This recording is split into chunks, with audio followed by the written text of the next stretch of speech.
Hello world, welcome back once again to the UnChristian podcast. My name is Ndubiso Mazibugo. Thank you so much for being here today. I'll be your host for today.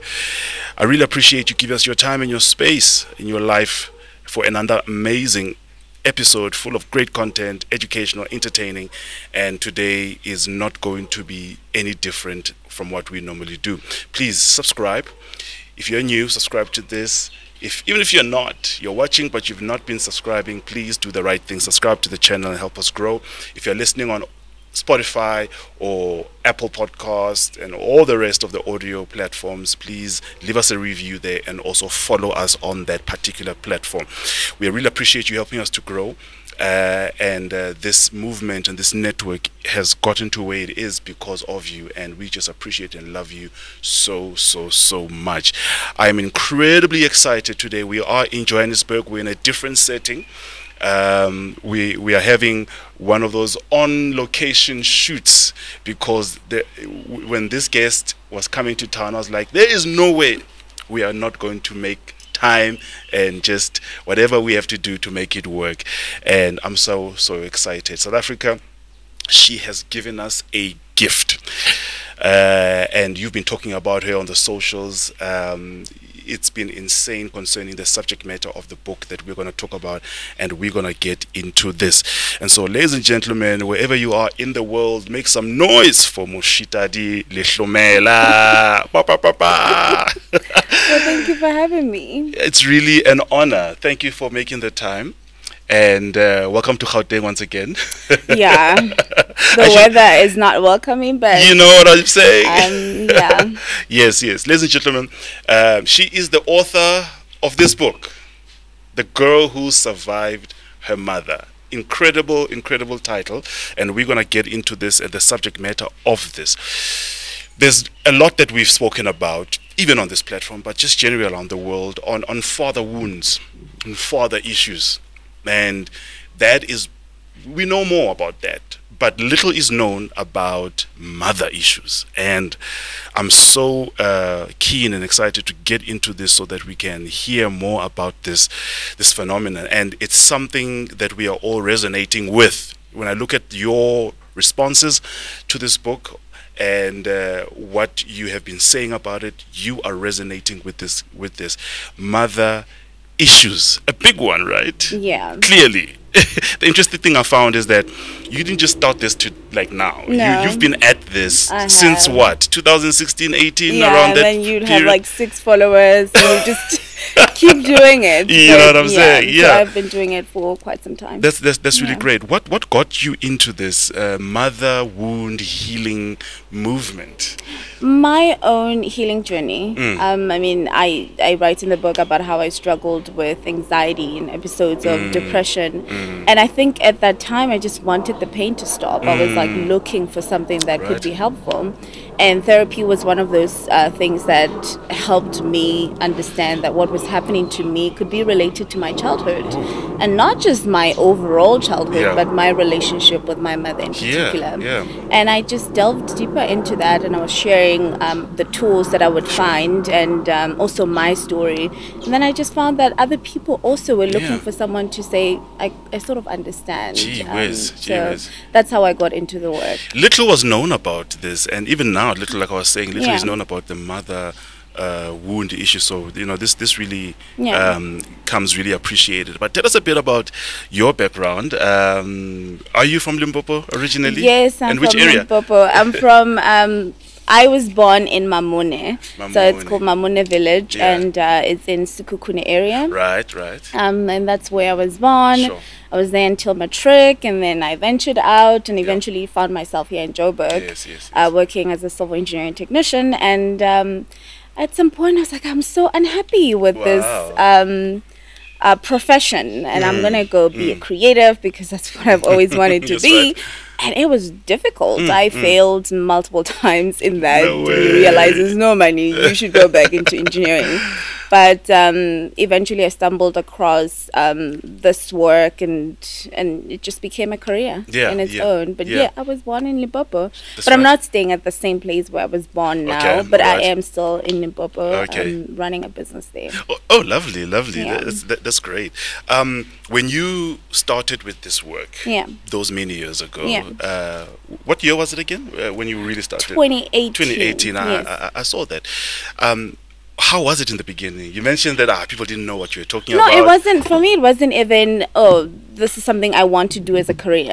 It was just, I want to talk about this because I feel strongly about it. And I'm finding these things that are helpful for me, and I want to share those things. Sure. So I wasn't even doing coaching at the time. And then I started getting people saying to me, can I book a one-on-one session with you? And it just grew from there. And we started doing group coachings, and that also went well, but it was taking too much of my time and I had to abandon that. But I also design online courses in regards to offering people the tools, and perhaps in a chronological order so that people can something understand. More structured, Yes, and so that's what I'm doing in regards to this work. Okay, all right. Did it take you by surprise, the interest that Yeah, the people had by this book, everything has been so surprising.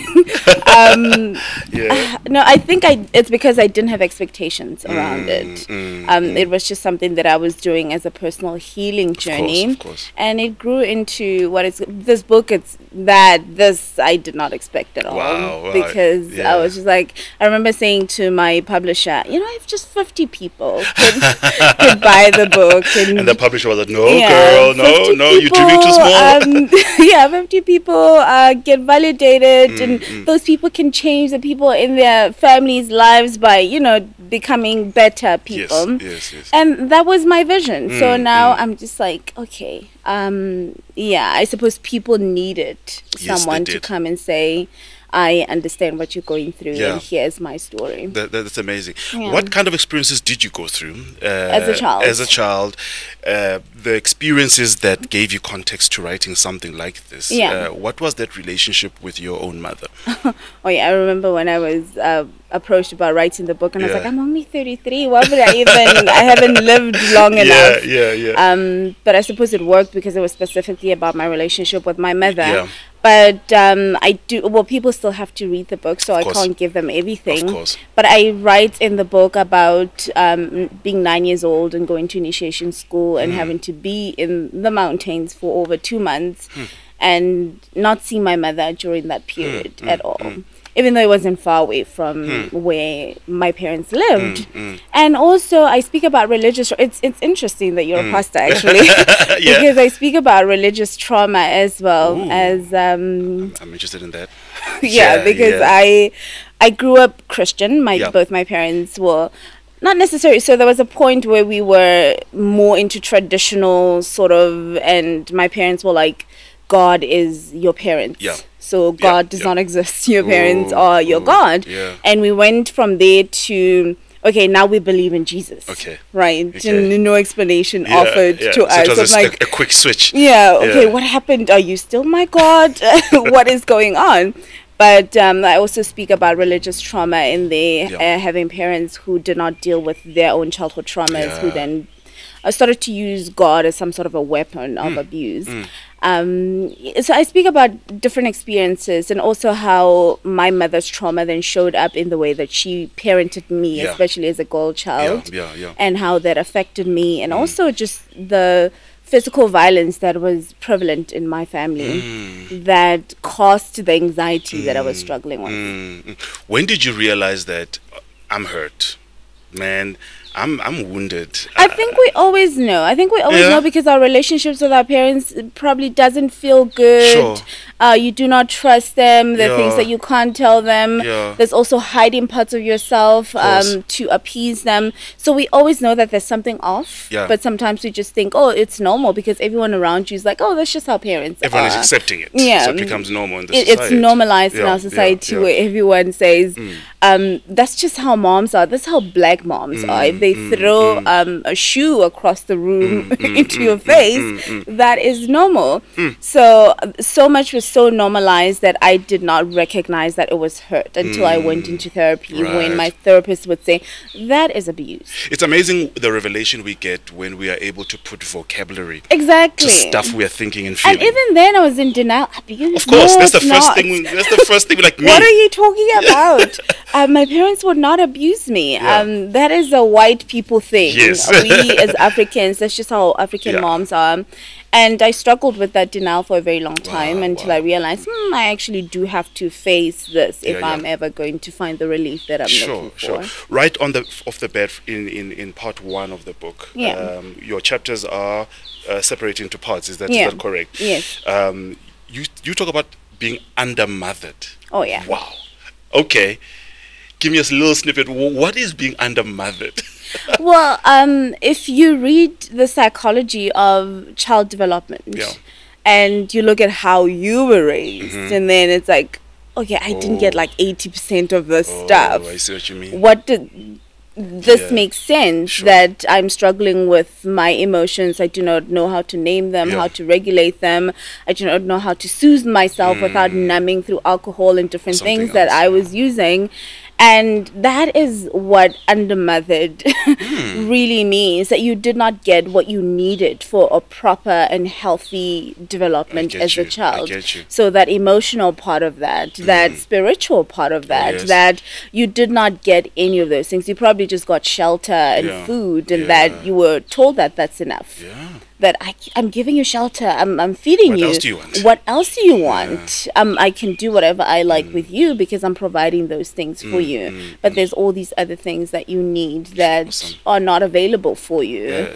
And then you get to adulthood, you're struggling with things that you're supposed to know. We're supposed to know how to regulate our own emotions without having to. I mean, you look at the alcoholism in our country. We are self-medicating sometimes with these things, no matter what it is. People are numbing. And we are not talking about what is it that we are numbing, actually. That is, such a topic forces you to, look at yourself, but also there's some kind of guilt. Oh, yeah, of course. That's associated with confronting your mother issues. You're like, if I even dare admit that I've got mother issues, does that mean I'm not appreciative of my mom and what she did? Because our black moms go through the most. First of all, they go. You mentioned that some of the moms, it's because they were not given certain things. And that becomes a problem. And so we're like, am I becoming ungrateful? Am I betraying my mom? By questioning certain things. How did you get over that factor and even take out a book like that? So I do have a first book called Radical Acceptance for Childhood Adversities. And it was basically about trying to offer people those tools that there's going to be the guilt, there's going to be the shame, there's going to be the fear that is associated with confronting a mother wound. I would like for you to refrain from the way you see it and try to see it this way so that you can move forward. So in that book, I actually offer those tools around how to deal with that. But I also did have the guilt that, because that's why in the book I also start with my mother's mom and then go to my paternal grandmother who became her mom-in-law, who was also very abusive. So she's never had loving mother figures in her life. Not once, not her aunts, no one was offering her what she needed. And then she became a mom to me, and she just perpetuated all those things that had happened to her. So I do recognize that she has her own trauma, but I also recognize that two things can exist at the same time, and both of them can be true. It can be true that my mom struggled. It could also be true that she's also traumatized, but it's also true that I'm traumatized. How do we make room for these stories to coexist without it looking like someone has to take precedence? Because when we say it that way, then we're saying because a mom struggled, your struggle does not matter, or it negates your struggle. Keep quiet. Her struggle comes first. But what that does is that it doesn't help that relationship grow. It also doesn't heal you. So it's just basically avoidance, and that's what we are trying to do away with if we're going to be a society that heals. On page 97, you talk about first signs of infection. Yes. Now, there is someone, like you said, denial is the first thing that hits you when you confront anything about yourself. Oh, yeah. How do I know I'm infected? How do I know that? What are the things that I should look at to say, as in, I'm not okay? Well, how I categorize it in my work is through emotions, because our emotions drive our decisions and our behaviors and all of that. Yes. And I say to people, look at shame, and also because you can have childhood trauma that is not necessarily from your mom. Yes. So the only way to know is to question if this is from my mother. So for instance, if we're looking at shame, we're looking at toxic shame, where you feel unlovable, right? Or you feel that you are a burden. There's something fundamentally wrong with you as a person. That is shame, right? So if you say, okay, where does this shame come from? And you start to tell your story about your relationship with your mother, you probably will find it there. You had a mom where if you asked for something, they blew up on you because why are you asking me this thing? You're such a burden. Other kids, somewhere they're doing that for their moms and you're asking it from me, or they just made it seem like you were unlovable as you are. You had to be something outside of who you are for them to accept you. And that's where that shame then comes from. Then you can say, well, because of that, then because of that dynamic with my mother, I have this shame. But it could also be from a school teacher who told you you're dumb. Because we talk about mother figures, actually, right? Broadly so. And so it could be from many places, but telling our stories help us sort of pinpoint where those emotions of guilt, of shame, of fear that drive our behaviors and our habits actually come from. I'm glad you even broadened our view on it to say it's not necessarily your biological mother. In the South African context, you know, families... It's a village. It's a village, but family structure is very different. First of all, we do know that over 60% of households in South Africa are headed by women, single women. That is the typical South African family research has showed us. So you could also be talking about an aunt, a grandmother, an older cousin who was playing a motherly role. It could be an older sister, maybe the parents have passed away. But any mother figure, maybe a boss at work, a mentor at work as well. But here's the other one: mothers-in-law.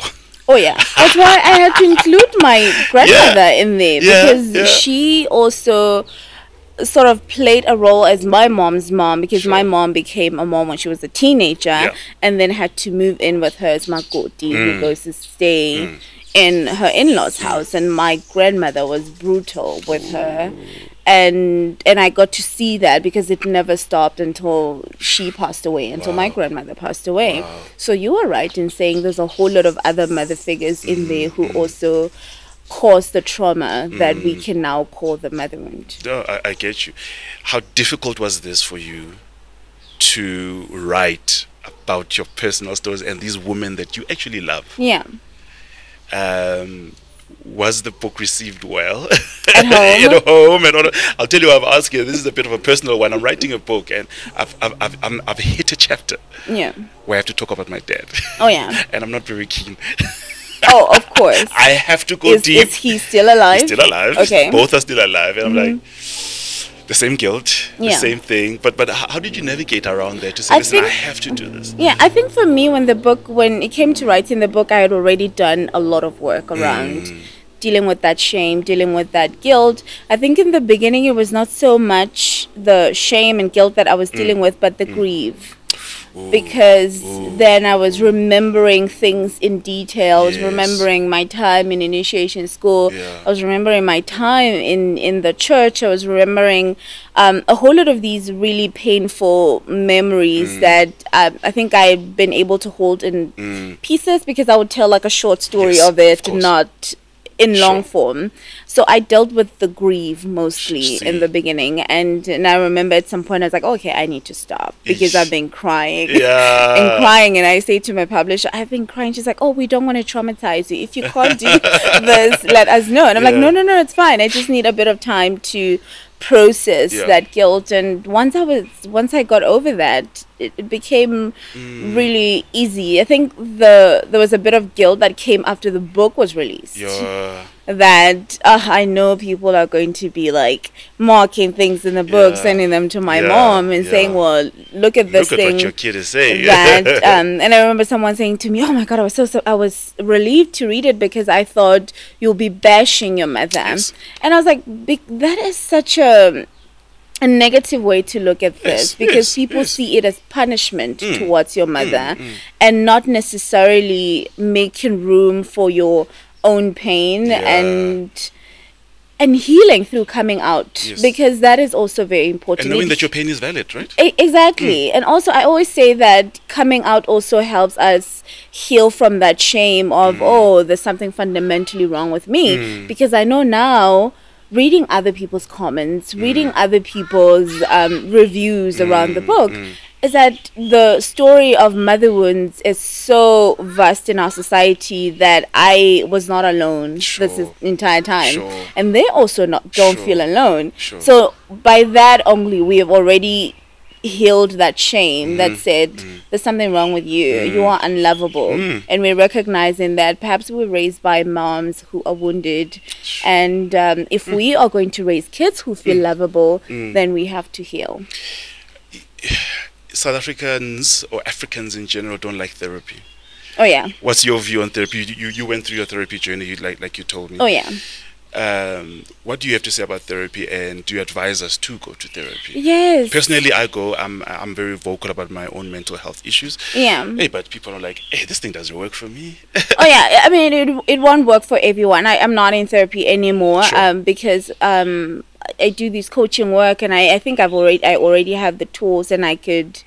I think now if I needed someone, I'll probably get a coach and not a therapist. But in the beginning, I genuinely needed a therapist. And I write in the book about my journey to that, because I went to therapy in varsity. And because I'd gotten to this point where I felt like I am going to kill myself. I am not in a good space. And I remember has to change.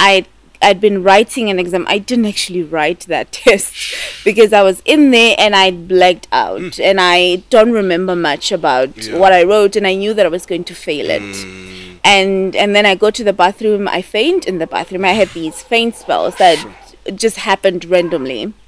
And after that test, I walked down the stairs and I could feel dizzy again, and I'm like, I'm going to faint again. And I knew when the faint spells came that I was in a bad place.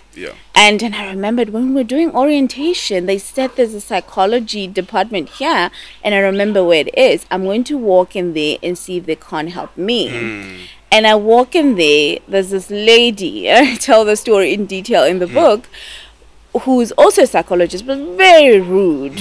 And she says to me, well, you're raped, why are you crying? In front of everyone in the reception. And I couldn't even say anything to her. I'm just crying. And another psychologist walks in and says, what is wrong? And I just keep crying. And she says, no, I'll see her. And then I walk into that room and I just cry the entire time. Like literally the entire time. I can't even explain what is it that I'm feeling, because genuinely I did not know what I was feeling. I needed someone to give me the language. Do you think now at that moment you're crying in bulk, crying for all this everything, releasing everything? And because I'd just been moving on with life, and if you're going to read the book, and those who are going to read the book, you realize that I had been on this journey of just like, they shouldn't see me sweat. I am moving on, and this goes wrong, and I'm just going to continue to do the next thing, and I'm going to continue and do the next thing. And I got into a point where it's just been accumulation of like really painful experiences that I'd never grieved for. And in that moment, and I read also in the book about how after that therapy session, then it just became a crying session for quite some time, until we started then being able to talk about it. And even then, after that, I then come to Joburg, and I'm like, I'm done. No, I was far from done. Wow, I was far from wow. done. And that trauma also just, I suppose I relapsed. Yes. And had to get back into the work. But therapy is very, very important. And I think also we are so one-dimensional to a point where if someone is into African spirituality, they're like, oh, this is where all my healing comes Yes, from. yes, I yes. cannot look at anything else. Yeah. If I'm Christian, then all I have to do is pray. I can't talk to someone. I can't, or I have to talk to a pastor. But Sure. sometimes the pastor is not trauma informed. Yes, yeah. Right? We are not equipped as pastors to deal Yeah. with psychological problems. We can Exactly. give spiritual counsel, Exactly. but we must know when to refer. To say Yeah, there's someone listen. else who can, and also because all these things are aspects of God. I feel like Yes. God created all of them Yes. for our own good, for Yes. our own collective sort of development, and so that we can thrive as a human Yeah, species. And so I encourage people to take that first step and go speak to someone. Yes, yes. Or even if you are going to speak to a pastor, think about, okay, what if I combine the two, right? Precisely, I'm feeding my precisely. spirituality this side, and I'm Yeah. also looking at my psychology this side. I'm Yes, also yes. perhaps seeing a psychiatrist because I need meds Yes, at this yes, point. yes. But all these things are important Yeah. for all of us. You are teaching us that we have to come to terms with the fact that healing is messy. Oh yeah, it is very We messy. expect it to be smooth, Ooh, and we're one like, line. I don't want to just- go through this because it's so messy. I don't want to remember. I don't want to cry. I don't want to Oh, go back yeah. to the dark place. But hey, there's no other way around it. There is no other way You have to around go it. through It's the pathway to where you want to go. And I always say, I wish I was braver, much earlier, because once that grieving process had taken place, I mean, there's still moments of grief that happen, but once that like big chunk of the grief took place, the relief was something I could never Amazing, imagine. amazing. Not only psychologically, but also in my body, because Yeah. remember, we store so much of our trauma in our bodies as well. Truth. The pains that I had for a very long time that just sort of disappeared. Yes. I had that anxiety that I do Wow. not have now. Yeah. If I still had the anxiety, let me tell you, I would have had like 2 glasses of wine before I Before came you to came speak. here, yeah. Yeah, because I was constantly trying to numb Yeah. that fear that was constantly in my heart about how people would perceive me, Absolutely. what they would think of me, and all those things. But that grief not only helped my body, it helped psychologically, it helped in so many ways. I do not want to lie. And also Awesome. I feel like it increases your capacity to love and to receive love. Sure. Right? You become so empathetic for yourself, Amen. and then can become empathetic for other people. Powerful point right there. For clarity, when you talk about grief, you talk about grieving from this issue. Yes. Okay. The grief. thing about the mother wound or childhood trauma is you lose so much, right? I mean, I think about, because I write about being parentified and having to take care of my sickly younger brother and being punished severely if I got it wrong, right? And I was a child. I was like 9, 10. Yeah. How can You I don't know how to parent figure this another out child? anyway. And I lost my childhood. That is another big loss. It's another point of anger and resentment. Yes. That I And lost grief. a whole stage of life. Exactly. When other kids were playing, I had a kid on my back. And I knew that if I left the kid there, then I would be punished later on. Right? So I lost my childhood. I lost the things that I did not get from my parents. And also they were very cruel to me as a result of the expectations of me. Yes. And that is a point of grief and anger there as well. And also that's why I write in the book, also in the later chapters, about the importance of making room for that anger, because many of us do not want to get angry at our parents. And I remember saying to someone, I actually wrote an article on Medium, and I said, it's okay for us to blame our parents, and it's okay to be angry at them, right? There's a difference between blame and judgment, right? Judgment is you're a horrible person, please die. I don't like you. I condemn you. Right? You are the most, God hates you, because, that is judgment. But blame says, you caused this. You are responsible for You this. are responsible. Can you for take this. accountability for it at least? Right.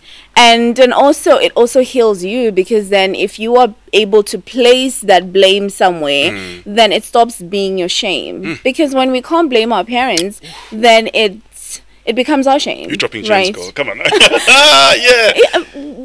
If my mom was unloving to me and the entire time I felt unlovable, then I'd place the blame on myself. But if I'm able to say, you did not love me in the way that I needed to be loved, then I can recognize that it's not because I'm unlovable. Already there, I've done much of the work of feeling that shame. So you are right in saying these things cause us resentment and anger, and these things are not wrong to feel. Sure. They are part of the human experience. Yes. They just need us to make room for them to say, I'm angry. I'm really, really angry because you treated me this way. And also speak about in the book, actually. People still need to read the book. I feel like we're giving too much. Guys, you gotta read the book. You have to read the book. You have to, please. About how I'd never allowed myself to be angry at my parents for a very long time. But that meant that I was taking that anger on everyone else around me. Because it needs an outlet at Exactly, the day, right? It does. The moment I was able to get angry at my parents and say, you mistreated me, also my relationships around me changed because I was then able to stand up for myself in those relationships as well. And because I was able to express the emotion and direct it to where it was supposed to go, then I stopped being angry at everyone else around me. Amazing. That anger sort of just subsided. I keep dwelling, and I'm trying to unlayer and unpeel so many of the pain issues, because that's so important, that until someone actually tells you that there's a problem, we don't admit it to ourselves. And this is what I'm trying to do a bit, because someone is like, I don't have a problem. Mom was mom. But I'm trying to say, listen, this and this, diagnose yourself, look at yourself. Of course, a therapist is the best diagnosis, see somebody. We're not doing that here, but we're trying to reveal the things that could present as a mother wound, and you need to know when you have it. You spoke about initiation. I don't know if it's called initiation school or initiation. It's called initiation. Gaspedi, they call it Goma. Goma, right? I'm Zulu, we don't have that. Really? We have 4 boys. Okay. Oh, but maybe, I don't know if, what do they call it, the reed dance, is that part of it? Maybe, I don't know what that is. But many cultures only have initiation for boys, for circumcision. But it seems like in your culture it's quite important. They also have for women. What is the purpose of that? In the Xhosa culture, you go to the mountain, get circumcised, it's a rite of passage into manhood, right? What is behind it's the same thing for them. It's a rite of passage into womanhood. But remember that people can only operate from what they know, and if we grow up in patriarchal societies that say, sexist societies and misogynistic societies that say you are less than a man simply because you're a woman, or you're supposed to obey literally every man, even the dumb ones. Yes, because they're men. Because they're men. So that was the main sort of thing that was being instilled in us, to say we are preparing you to be a woman, so we're preparing you to be able to endure abuse, and in preparing you to be able to endure abuse, we are going to physically assault you, basically, so that you are now ready when you become a woman, because that is part of being with men, is that you have to be able to endure that physical violence, you into this thing, right? And I can't go into detail around that, because apparently it's like it's sacred. But there's a whole lot, and around much of it revolves around that, and also just cultural practices that you're supposed to know as a Pedi woman, how to carry yourself in the world, how to present yourself, and how to represent Pedi people. But much of it is just abusive in general, training you to endure abuse. Crazy. Did you want to do this? No, even beforehand you didn't? No, you only I was 9 years old. Oh, that's too young. I was very young. I also write about that experience in the book in vivid detail around not knowing where I was going and just being led to this place and having to realize every single day that, this is where I am. This is what is expected of me. Yes. Until graduation. And even then, I was just like, when does this end? I don't want to be here. I was doing great in school, and I wanted to continue being in that, because at school I was celebrated. My teachers loved me. I was the star student. And at home it was abusive, and I'm at this place that's also very abusive. I just wanted to be able to go back to school. But I had to endure that and also come to terms with the fact that I'm expected to do it. This is just, you have no other choice. You were born a baby girl, and this is what baby girls do. How did you manage to still be functional, academically productive at the time? Another person would say, I was abused and it affected me at school. I did badly. You did well. The thing is, we don't respond the same way to trauma. Remember, there's like the 4 responses of stress. There are people who go into flight mode. There are people who go into freeze mode. And perhaps people who go into freeze mode, their brains can't work anymore when they're in that state. But for me, I think learning generally just comes very easy for me, right? And this is why even as an adult, I was able to change careers and find myself in a different industry, running a business in that, and also writing. Learning comes very, very easy for me. But I always say that perhaps if I was not abused, I would have done even better. That's another way. That's another way of seeing I it. would have done even better. But I think learning in school and reading was sort of an escapism for me, so I could just delve into that, and it worked out for me. Let's talk about forgiveness. Yeah. At which point does that happen? Is it after healing? Is it after an apology? Yeah. How do we get to healing? I love the topic of forgiveness. In my first book, it's actually the first chapter. I was like, let's talk about forgiveness. Wow. Because it's a double-edged sword. Because I find, and as someone who was raised Christian, is that forgiveness was once a weapon of abuse in my family. Sorry about this. Let me do this. Was a weapon of abuse in my family, where both my parents would do something, and then it's God expects you to forgive. Religion being used as a weapon. Out of context. And when you were angry at things, or when you were upset at things, so they could see you visibly upset, then it's like, this unforgiving child. See what we mean by she has demons, right? And so I've had in my healing journey have to deconstruct what forgiveness meant, and to say, why do we want to rebrand it? I think that's the first conversation that we must have, is that forgiveness is clear in the Bible. What it means is to pardon another person, right? And Jesus Christ goes even further and says, so that your Father can forgive you, right? So it's about pardoning another and sort of creating a clean slate for that, right? So not holding them to what they did. And what I'm saying is that perhaps let's separate the two and recognize that forgiveness is a spiritual thing, right? And say, I am forgiving because I would like to be forgiven, right? But it's not what you would need to heal psychologically. It's not. It's not. And I say to people that perhaps the healing will heal the relationship, but it will not heal the trauma. Because it will not heal your limiting beliefs that you have around yourself, around relationships, around money, around all these things. It's things that you have to sit down and reconstruct and create new beliefs. It also will not change your behaviors that are imprinted in you because of your programming. So if we are going to talk about healing, forgiveness doesn't play a part It really doesn't. Sure. The only place where it plays a part is in healing the relationship. Right.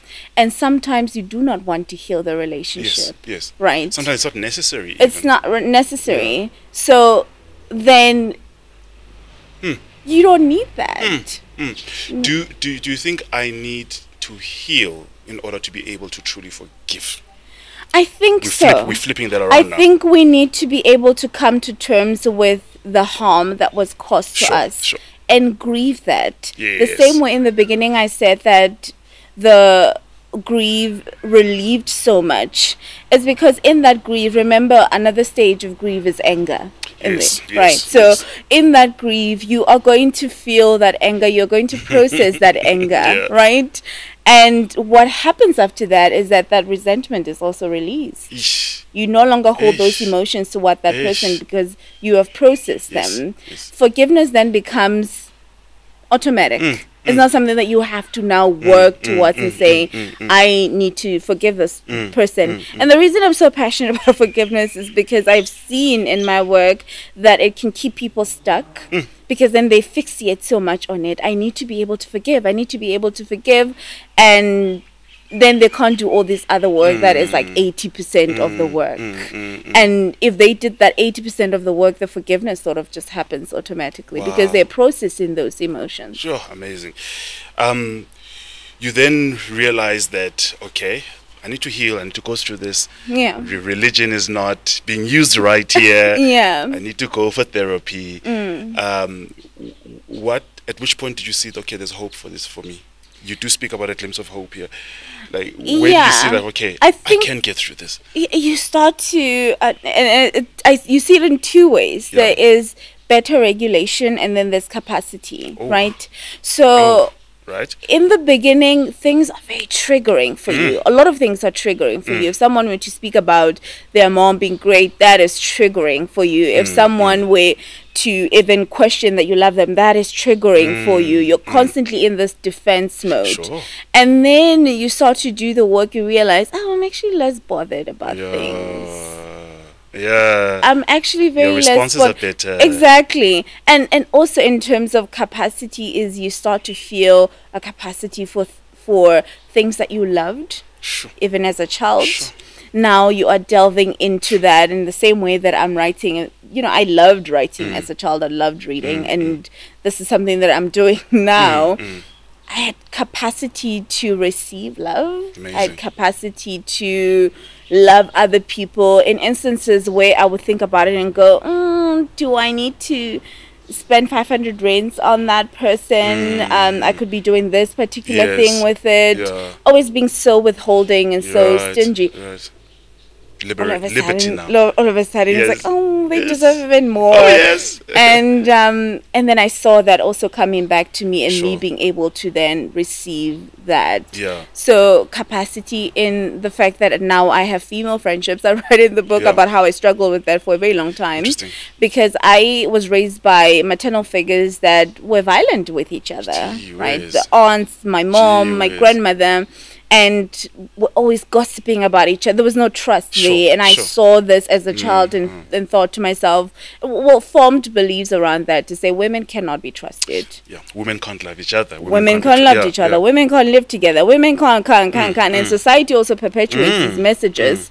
And then I got to a point where now it was like, oh, I would love a sisterhood, you know? And I was forming these friendships that were so fulfilling for me that I still have now.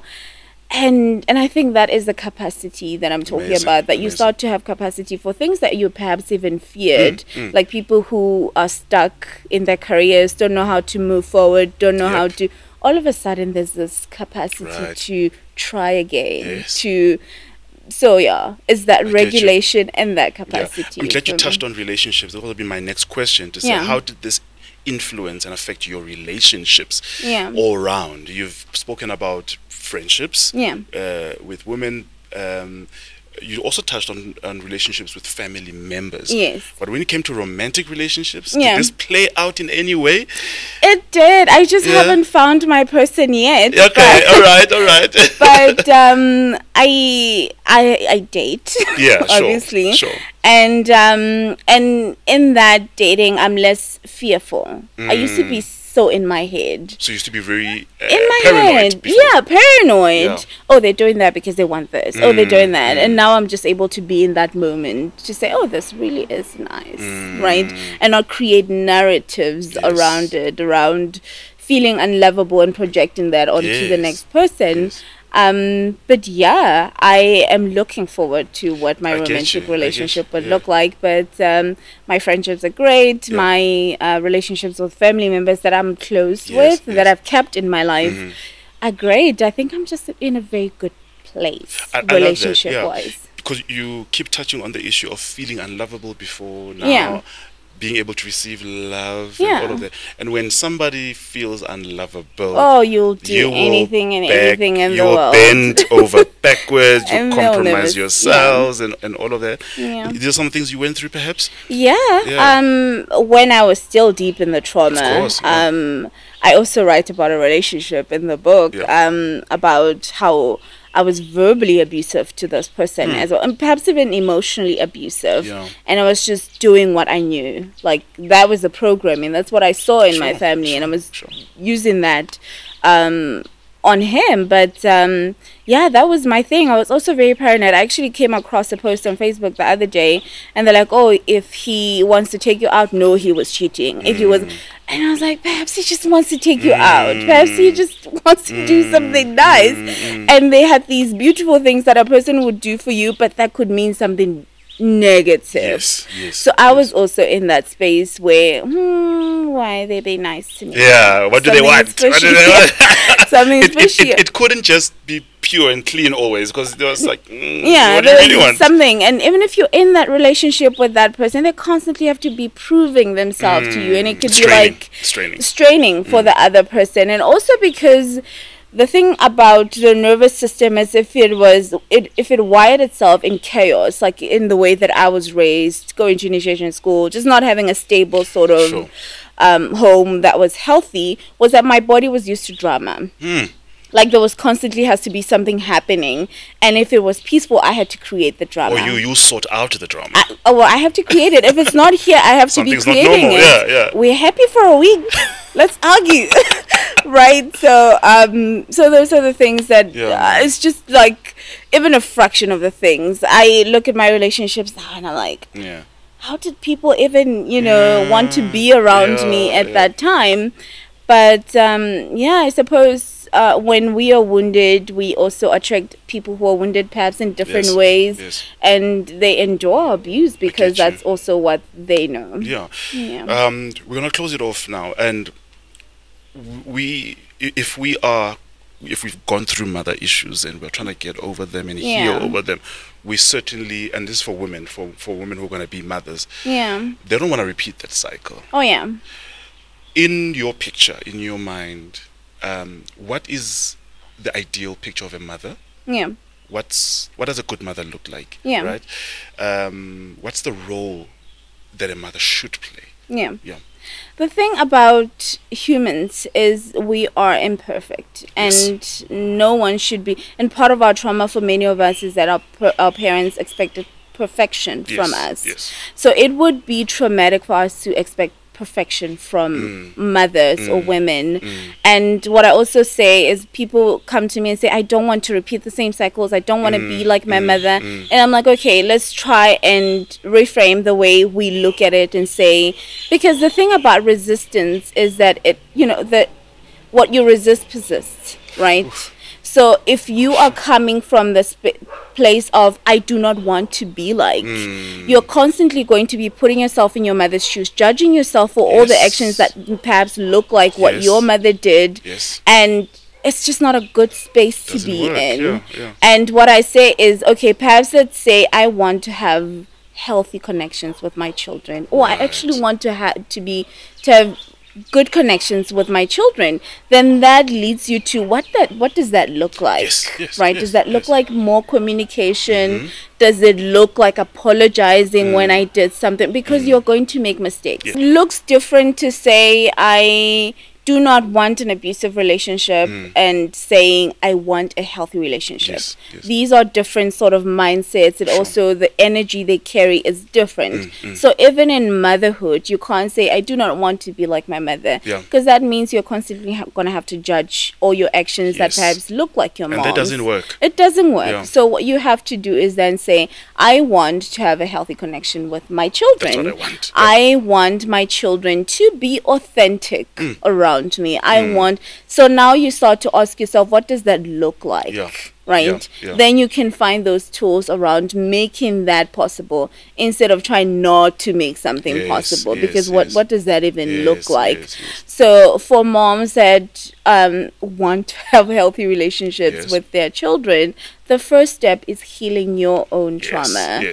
Because like I said, that coming to terms with the extent of the trauma and grieving that trauma increases your capacity for compassion and empathy, because first you are empathetic to your inner child who went through a lot. You can now see it in your children. You can now hold space for them, and that creates an environment that is healthy. No one expects perfection from you.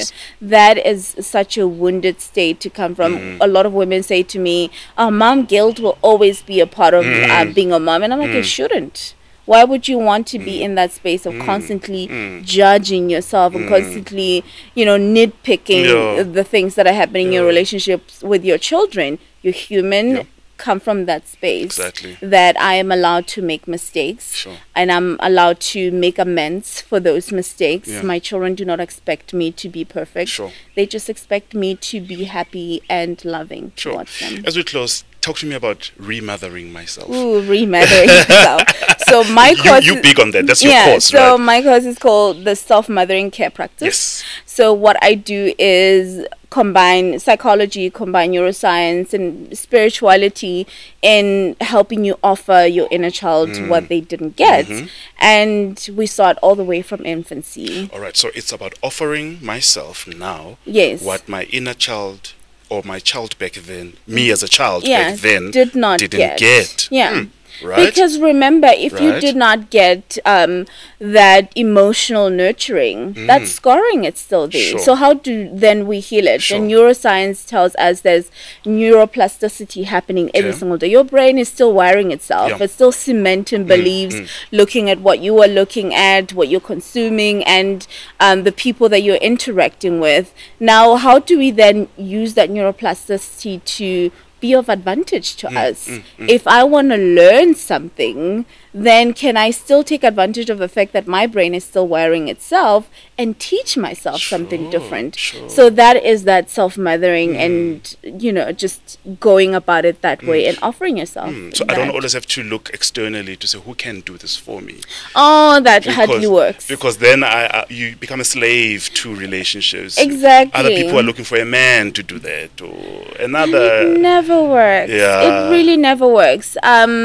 Community is very important, and I also write about it in the book and given me that sense of belonging. It's important that we have people around us who love us, who mirror our worth and tell us you are worthy. That helps us create that belief that we are lovable and worthy. But there's so much that you have to do yourself. You really have to. That grieving process that you have to do yourself. You have to. 90% of the work is you. And then everyone around you is just going to affirm what you already believe about yourself. Awesome. Tell us, how do people get the book? How do they access your course? And any events coming up? I know today as we shoot, you're off to another one. Yes, today I'm here, 27 boxes. I'm having a discussion at Book Circle Capital. On the 9th, at Gauteng International Book Festival. I think 9th of December? Yes. Okay, good. I think that's what it's called. And and the book, you can get it at all exclusive books nationwide. And other bookstores also help. I realized that if you just Google, Yes. you'll find all the online stores that have Great, it. great. But most bookstores actually have it, and it's also on Amazon for international audience that want to buy the book. Wow. What are you hoping this book does to the world? Ooh, I've stopped hoping around that book because it's just exceeding my own expectations. man. I'm just watching what it does. It's like God is just taking over this. Yeah, I'm just watching at this point. I'm part of the audience now, Wow, and amazing. and I'm happy that it's getting in the hands of people. I remember thinking, oh, I'm Mermoa. I grew up in the village. I went to initiation school. I grew up in a church that was very conservative. People will not relate because people are growing up in different sort of settings. Yeah. But I realized that it's the emotions these experiences evoke in us that help people connect with the book. This is the book, guys. Get it. I said to her as we opened that this is a gift that you've given us. Not much has been written on this, and for you to put yourself out there, first of all, I know it's not easy. Thank you. Thank you, and well done for this. This is the book, The Girl Who Survived Her Mother. Get it at exclusive stores, because this is not a mothering manual. It's a healing tool for all of us. You know, hey, now we can talk about men's issues on this. There are men, it's been found, men who are imprisoned for violent crimes against women. It's because they're all tied to the mothering. taking it out on these women in my life. Most serial killers, actually. Crazy. So we all need this. Wow, ladies and gentlemen, thank you so much for being with us. I really appreciate your time. Well, thank you. Thank you. We're going to support you any way we can on this platform, because we believe that this needs to go out to the world. And I'm looking forward to what our viewers are going to say of this episode. Guys, please leave us a comment. Any comment you leave us here, we're going to shoot it straight to our beautiful author. She will know what you said if you leave a comment. All right. Thank you so much. Well, that was the today's episode of the UnChristian podcast. Thank you so much for joining us and being with us. And for myself and Moshitadi, thank you. God bless you. All righty.